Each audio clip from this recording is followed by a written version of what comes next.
Objects and Tools for Creativity by Gail Powers, Karen Caldwell, Robert Walker, and Sara Donaldson. Maximizing the potential of digital storytelling, programming, and mind mapping.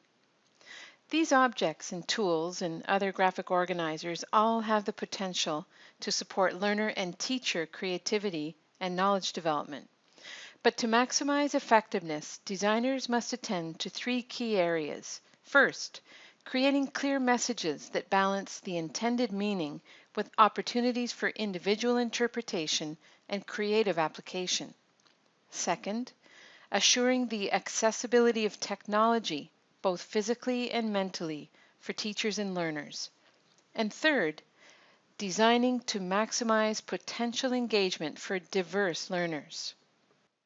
Balancing clarity and creativity. One concept from Chambers and Turkle was that objects, images, and words in isolation are open to interpretation, and contextualization locks in their meaning. Maeda begins his laws of simplicity by discussing the importance of balancing simplicity and complexity to ensure both accessibility and functionality.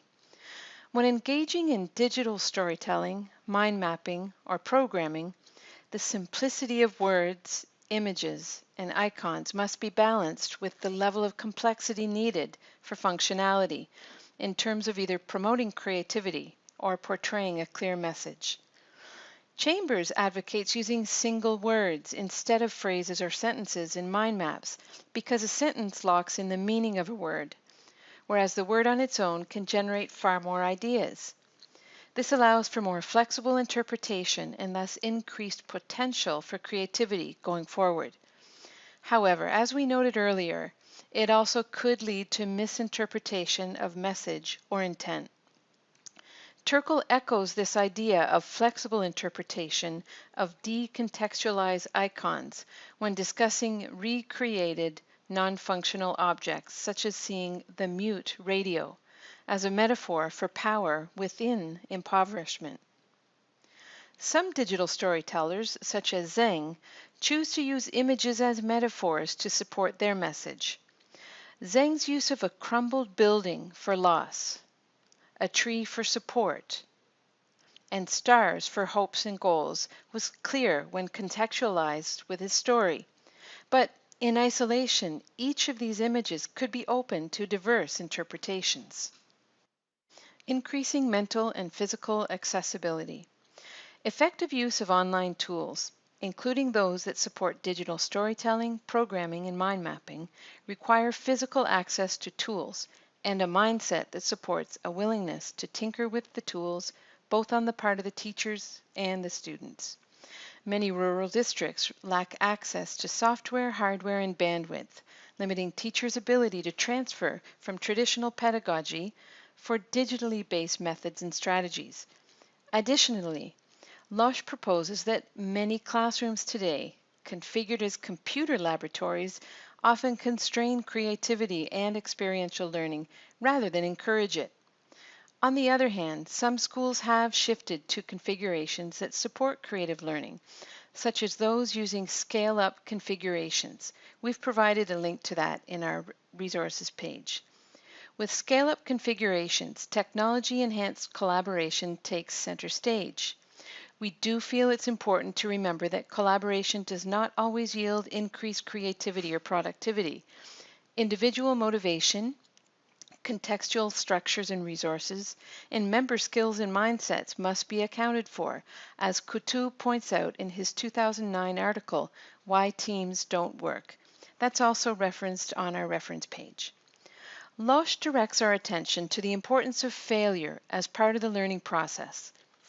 Both teachers and well-designed tools support learners' ability to remix and unmix tools and elements, making new connections and taking more control over their online learning environments. We felt, however, that the readings were unclear on the role of teacher confidence and sense of efficacy for flexibly using programming, digital storytelling, and mind mapping tools to support student learning. As an example, Resnick and colleagues list several reasons that enthusiasm for learning programming has diminished, but doesn't mention factors related to teacher affect. We found this surprising and wondered what efforts were being made to use low floor, high ceiling, wide wall technologies to provide teachers with the type of mastery experiences that Bandura argues are needed for enhanced self-efficacy. Developing individual creative expertise. Resnick and colleagues propose that our primary goal is not to prepare people for careers as professional programmers, but to nurture a new generation of creative, systematic thinkers who are comfortable using programming to express their ideas. They assert that programming language has in recent years become more user-friendly, adding value to its ability to promote computational thinking and problem-solving skills. This is important if children are to have meaningful and safe digital learning experiences, as well as become creative problem solvers in the future. To this end, students and teachers need a nuanced understanding of digital tools if they are to support learning and creativity. Cuban, Kirkpatrick, and Peck in 2001 noted that even teachers who have a high access to technology rarely use it to transform teaching in a student-centered manner. The promotion of creativity demands that teachers use technology in a way that converts the learning experience into a form that establishes student innovation and problem solving. As Resnick and colleagues explained, though they interact with digital media all the time, few digital natives are able to create their own games, animations, or simulations.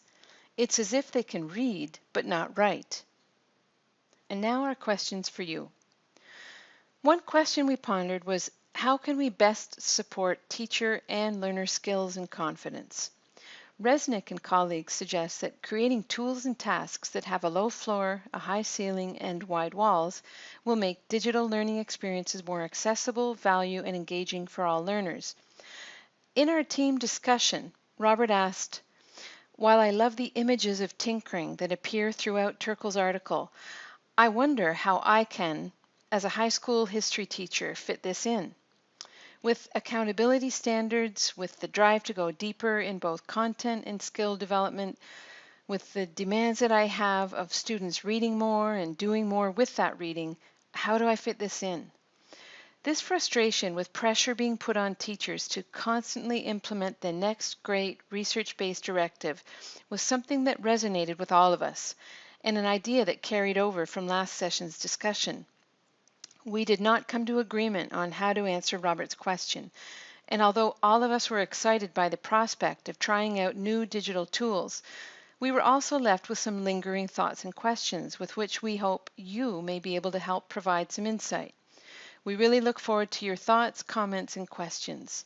When you comment, please refer to our questions, A, B, C, and D. And of course, we look forward to your feedback. Thank you.